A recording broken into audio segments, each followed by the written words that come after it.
Setelah saya pakai helm ini selama beberapa minggu, barulah ketahuan kalau helm ini tuh banyak minusnya. Mau tahu apa aja minusnya? Tonton video ini sampai selesai.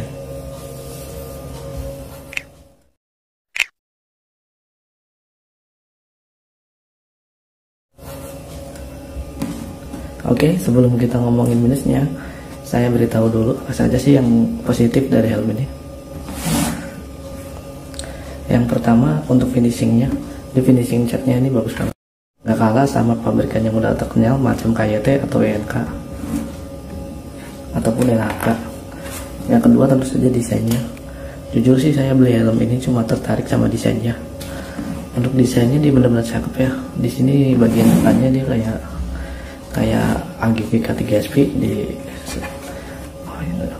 di bagian ventilasinya ini benar-benar kayak AGV K3SP, dan ini beneran bisa ditutup. Nah, ini ditutup posisinya. Ini kita buka.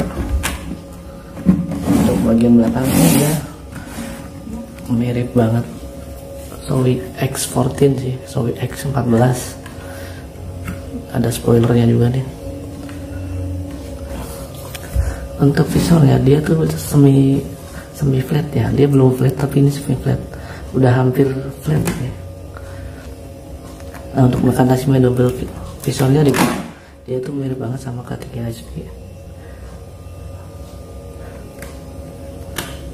Oke, mungkin itu saja kelebihan yang bisa saya beritahu.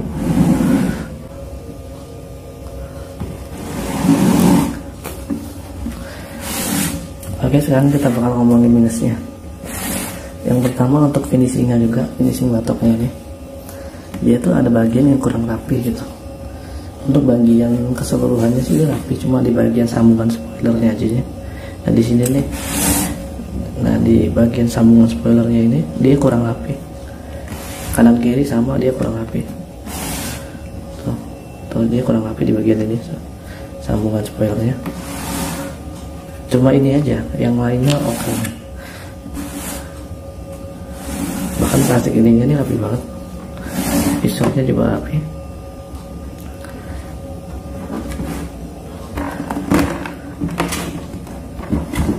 Yang kedua di bagian double visornya. Entah kenapa pada posisi double visor tertutup, kalau jalanan jelek, double visor ini selalu turun segini nih. Turun, dan ini mengganggu banget soalnya ini kelihatan di depan mata. Ini mengganggu sih kalau menurut saya. Walaupun kita naikkan lagi gitu, nah, ketika kena polisi tidur atau jalan jelek lagi, dia bakal turun lagi segini. Ini benar-benar mengganggu, mengecewakan. Yang kedua untuk di visor, dia tuh kalau dari depan itu rata banget kanan kirinya. Jadi kalau helm Halfest yang biasa itu kan kalau dari depan dia tampilannya tuh ada tirus, tapi kalau helm ini tuh rata banget. Ini tuh kayak face shield, tau nggak? Kayak face shield yang buat COVID itu. Yang ketiga sih ini sih, menurut saya tulisan skotnya ini kurang cakep sih. Kenapa ditaruh di samping gitu mereknya? Kenapa nggak ditaruh di tengah sini aja satu gitu? Terus ininya juga nih, nah kenapa ini posisinya nggak center di bagian tengah gitu, nggak center. Ini tuh agak ke samping loh. Kalian bisa lihat sendiri, ini kurang center. Terus di bagian ventilasinya, ini ventilasinya gede banget. Tapi helm ini kalau dipakai gerah beneran, nggak kerasa adem di bagian kepala. Bahkan untuk perjalanan berangkat kerja sekitar 15-20 menit tuh kepala tuh udah keringetan, gerah banget ini pakainya.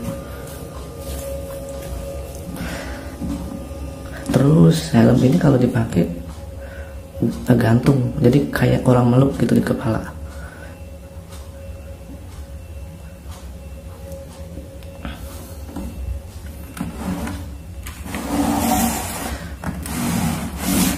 Terus mungkin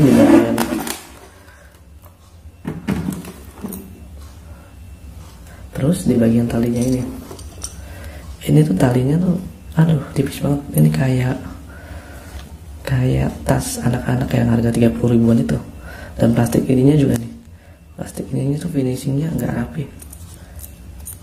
Terus bagian kulit imitasinya juga ini tipis banget, bagian busanya juga tipis. Nah mungkin karena itu helm ini kerasa gak meluk, tipis banget busanya, nggak kerasa di pipinya.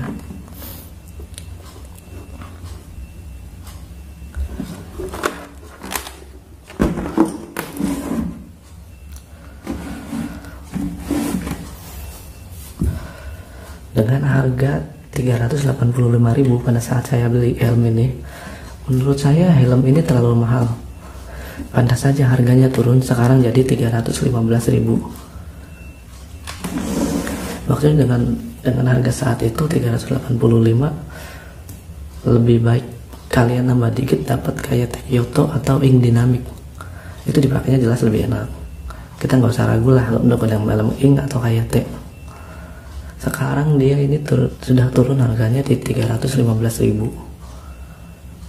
Ya menurut saya masih kemahalan, karena di bawah harga 300 itu kita bisa dapat helm-helm MDS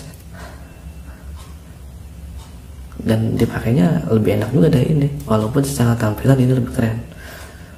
Helm ini cocok buat kalian yang cuma nyari tampilan, nggak mikirin masalah kenyamanan waktu dipakai.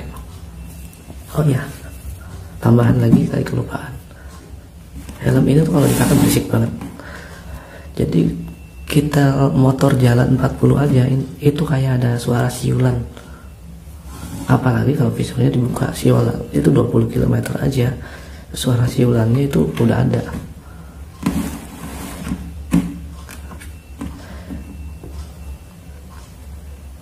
Jadi gimana teman-teman, menurut kalian layak gak sih helm ini di harga 300an? Ya kalau gue pribadi sih jujur mendingan beli merek lain deh. Serius, ini pakainya kurang enak. Cuman secara tampilan ini cakep banget, cuma minus di rasa pemakaiannya aja, kurang nyaman, gerah, dan berisik. Oke, segitu saja yang bisa saya beritahu. Jangan lupa klik tombol jempol ke atas dan subscribe channel ini agar tidak ketinggalan video-video selanjutnya. Komen apabila kalian ada pertanyaan. Oke, terima kasih.